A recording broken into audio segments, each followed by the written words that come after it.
ආයුබෝවන් මිතුරනි ඔන්න විශේෂ වීඩියෝවක් සමගින් තමයි අද ඔබත් මමත් හමුවන්නේ. මම හිතනවා මේ වීඩියෝ එක ඔබටත් මටත් ගොඩක් වැදගත් වෙයි කියලා ශ්‍රී ලාංකයේ දේශපාලනයේ යථාර්ථය අවබෝධ කර ගැනීම සඳහා. ඉතින් මිතුරනේ අපි ශ්‍රී ලංකාවේ පුරවැසියන් විදිහට අපි දන්නවා ලංකාවේ පැවතිච්ච දේශපාලනය මොන වගේද කියලා. දේශපාලනය කියලා කියන්නේ ලංකාවේ පක්ෂ නියෝජනය සහිත දේශපාලන ක්‍රමයක් තමයි ලංකාවේ පවතින්නේ. එතකොට මේක කොළ පාට නිල් පාට එක පාටවලින් තිබ්බ මෙච්චර කාලයක්. එතකොට ඒ දේශපාලනයෙන් වෙච්ච සිතක් තියෙනවද නැත්ද කියන පිළිබඳව සාපේක්ෂව කතා කළොත් එහෙම රටක් විදිහට ඉදිරියට ගියාද නැද්ද කියන එක තුලින් අපිට නිර්ණය කරගන්න පුළුවන් ලංකාවේ පැවතිච්ච දේශපාලනයේ ස්වභාවයන් මොන වගේද කියන එක පිළිබඳව. ලංකාවේ දේශපාලනය අතිමාත්‍රාවෙන් සිදුවෙච්ච යුගයක් තමයි 1974ට පෙර පැවති සමය. ඒ සමාජ සේවයක් විදිහට තමයි ලංකාවේ ක්‍රියාත්මක වුණා කියන එක පැහැදිලි වෙන්නේ. ඒ කාල සීමාව තුළ දේශපාලනයට පිවිසෙච්ච දේශපාලනික මහත්වරුන් නෝනාවරුන් කරලා තියෙන්නේ තමන්ගේ තිබුණ ධනය පවා කැප කරලා දේශපාලනය සිදු කරපු එක. විශේෂයෙන්ම බණ්ඩාරනායක මහත්මයා වගේ උදවිය තමන්ගේ තිබුණ සිරිමා බණ්ඩාරනායක මැතිණිය වගේ උදවිය තමන් තුළ තිබුණු ධනය පවා ජනතාව වෙනුවෙන් ජන සතු කරපු යුගයක් තමයි තිබිලා තියෙන්නේ.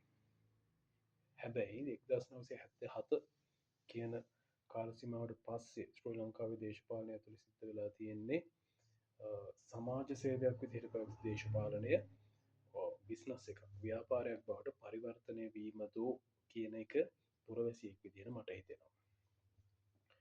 විශේෂයෙන්ම සමාජ සේවයක් තුළ හිටපු දේශපාලන මිනිසා මහත්මයා 1977න් පස්සේ ව්‍යාපාරිකයා බවට පරිවර්තනය කළා ලාභ උපයන කර්මාන්තයක් තුළ ජීවත් වෙන්න අවශ්‍ය වටපිටාව සැකසුනා කියන එක තමයි 77න් පස්සේ විධායක ජනාධිපතිවරයාගේ ක්‍රියාකලාපයට අනුව සිදුවෙච්ච විපර්යාසයන් එක්ක ලංකාවට බලපෑ ආකාරය. එතකොට අපි කොහොම කතා කරත් අවසානයේදී දේශපාලනය කියන එක සිද්ධ වෙන්න ඕන රටේ පුරවැසියාගේ යහපත සඳහා.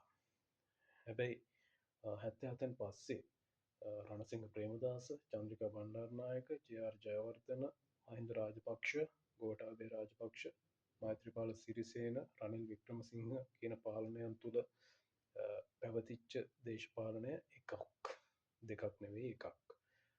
ඒ සියල්ලක් තුළම තිබ්බේ ජනතාවාදී අදහස් වලට වඩා හෙංචයිවාදී දේශපාලනයක්. දේශපාලනයක්ද එහෙමත් නැත්නම් ජනතා මංකොල්ලයක්ද කියන එක පිළිබඳව විග්‍රහ කර ගැනීමත් ඉතාම වැදගත්. ඒ කෙසේ නමුත් 2025න් පස්සේ 2024 අවසානයෙන් පස්සේ සිද්ධ වෙච්ච මේ පරිවර්තනයත් එක්ක ජනතාවාදී දේශපාලනයක් ශ්‍රී ලංකාවට බිහිවීමත් එක්ක ජනතාවට නව බලාපොරොත්තු ආවා. විශේෂයෙන්ම ශ්‍රී ලංකාවේ තිබ්බ දේශපාලන සංස්කෘතියේ තිබ්බ ව්‍යාජ භාවය, කොටින්ම කිව්වොත් ව්‍යාජ භාවය එළියට ආවා.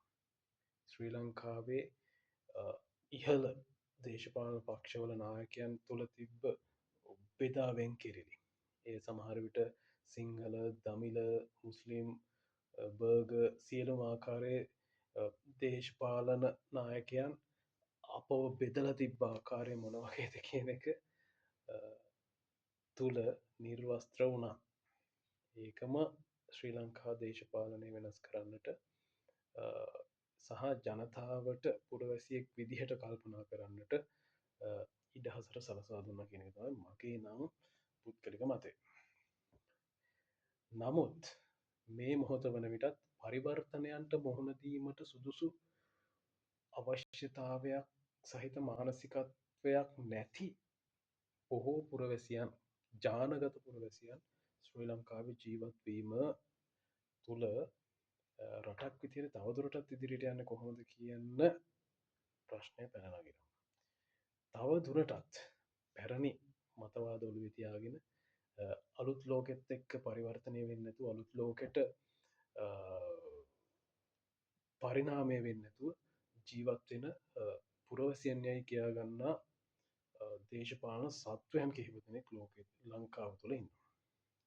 එක තරාතිරෙන් මොකක් වුණත් උගත් නූගත් ලොකු කුඩා ඕන විදිහකට නිර්වචනය කරගන්න පුළ නමුත් ඒ දේශපාලන සවිඤ්ඥානික බවින් තොර පංචස්කන්ද කියනක තමයි මගේ නම් මත. කොහොම වනත්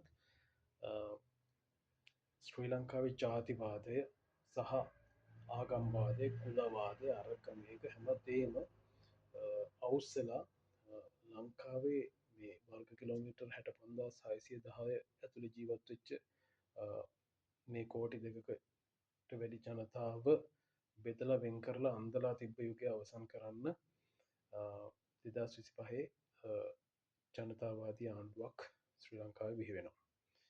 ඒක ශ්‍රී ලංකාව එක්තරාකාරයක ධනාත්මක පැතිකඩක් වෙන්ට පුළුවන්. නමුත් එය පිළිගැනීමට පවා නොහැකි යම් කිසි දේශපාලනික පුරවැසියන් කීපදනෙක්කින්වා ඒ අයට අවශ්‍ය පැරණි දේශපාලන මතයම රජ කරවගෙන පුද්ගලවාදී දේශපාලනයක් තුළ සිරගෙන. පුද්ගලවාදී දේශපාලනය කියල කියන්නේ මේ රටේ අහවල් පුද්ගලය නායකය නොවනොත් රට ඉවරයි. එහෙම නැත්තම් අපේ කෙනාම මේක කරගෙන යන්නෝ. එහෙම එකක් නෑ. ඇමරිකාවේ ජෝජ් බුෂ් හිටිය එතකොට කලින්ටන් හිටිය එතකොට ඔබාම හිටිය දැන් ට්‍රම්පින් ඒ කවුරු හිටියත් ඇමරිකාව ඇමරිකාවමයි. මොකද ඒ රටක් ඒ රටේ ප්‍රතිපත්ති වෙනස් කරන්න එහෙම ලේසියෙන් සෙල්ලන්දාන්න බෑ. හැබැ ලංකාවේ එක්තරා පවුලක් රජවුඩාම ඒ පවුලට ඕන විදිහට ලංකාවේ ව්‍යවස්ථාව පවා වෙනස් කරන්නට උත්සුක වෙනවා. එතකොට පුරවැසියන්න ඇවිල්ල චන්දදී ලැවල ජනතා පරමාධිපත්තියෙන් යව්වට පස්සේ පුරවැසියන් අන්තිමට ශුද්‍ර ජීවීන් පිරිසක් බවට පත්වෙනවා. ඉතින් ඒ ක්‍රමේ නැතිවීමම පුරවැසියෙක් විදිර සතුටුදායක තත්ත්වයක් විදිර මං සලකනා. මොකද ඒ තිබ්බු ව්‍යාජ දේශපාලනය රංග තැක්කූ දේශපාලනය අවසන්වීම සම්බන්ධය. එතකොට තැන් අපි බලාපොරොත්තු වෙන්නට ඕන ඒ දේශපාල සංස්කෘතිය අවසන් කිරීම එක්තරාකාරය භාග්‍ය. නමුත් මෙතන ඉතිරියට ශ්‍රී ලංකාවේ වර්ධනය සඳහා පුරවසියන් විදිට අපි දායක වෙන්න ඕන කොහොමද කියනක පිළිබඳව අපි කතිකාවතක් ඇතිකරගත යුතු වෙනවා. විශේෂෙන්ම මැකයා වේලි කියන දේශපාලන විද්‍යාඥා කියලා තියෙනවා මිනිසාගේ උපතේ සිට මරණය දක්වාම දේශපාලනය බලපානෝ කියනක. විශේෂෙන්ම ඔබෝ ඉන්න තත්වයටත් මාඉන්න මේ තත්වයටත් සියල්ලටම දේශපාලනය බලපානවා. ශ්‍රී ලංකාවේ හෝ ඕනම රටක සාර ධර්ම වලටත් බලපාන දේශපාලනය. ඔබ හිතන්න ඔබ කුමනාගමක හෝ ජාතියක වුණත් මීට අවුරුදු 10කට තිබ්බට වඩා අද වන විට සාරධර්ම කොතනත තියෙන්. ඒ සියල්ලට දේශපාලනය බලපාලන ඇත්ත. දේශපාලනය බලපාන්නේයි.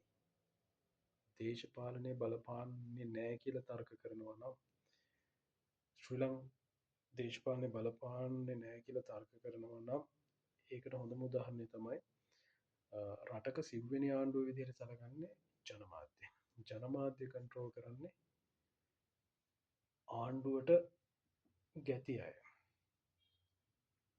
ආණ්ඩුවට ගැති අය කියලා කියන්නේ ආණ්ඩුව බලයට ගේන්න උපකාර කරන පිරිස තමයි මාධ්‍ය ව්‍යාපාරකයන් බට පත්වෙන්නේ පත්වලා ඉන්න. තුර ඔවුන් තමයි ජනතා මතය හදන්නේ. හැබැයි තුන්වැනි ලෝකයේ රටවල් වල ජනතා මතය වෙනස් කරන්නට ටීවි චැනල් දෙකතුනක් තිබ්බත් ඇති. නමුත් ලෝකයේ වාසනාවට රටේ වාසනාවට සමාජ මාධ්‍ය කියන ස්වාධීන මාධ්‍ය ක්‍රමය ස්ථාපිත වීමත් එක්ක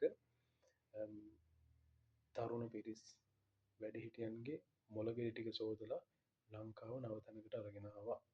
නමුත් ඒ ගෙනාවට මදි අපි පුරවැසියන් විදිහට අපේ ආගම් දහම්වලට අනුව ඒ ප්‍රතිපත්තිත් රැකගෙන අපි ධනාත්මකව මේ ප්‍රවාහයට මේ පින්කමට දායක වෙන්න ඕනි කියන එක තමයි මගේ නම් අදහස. එහෙම නැති වුණොත් පැරණි හොරුන්ට මේක බාර දීලා අපේ උතුම් මාතෘ භූමිය ඔබෙත් මගෙත් අපි හැමෝගේම මාතෘ භූමිය කවදා හරි නැවතත් මංකොල්ලකාරයින්ට බාර දෙන්නට නම් අපි සූදානම් විය යුතු නෑ. නමුත් මේක සුන්දර දිවයිනක් විදිහට ලෝකයේ ඉහළම තැනට ගේන්න අපේ පුරවැසියන් විදියට එකතු වෙලා සමගියෙන් සාමයෙන් යුක්තව අපේ වැඩ කොටස කළ යුතුයි කියන එක තමයි මගේ නම් අදහස. ඒ සඳහා අපි සියලු දෙනාම එකතු වෙන්න ඕන කියන එක නැවත නැවතත්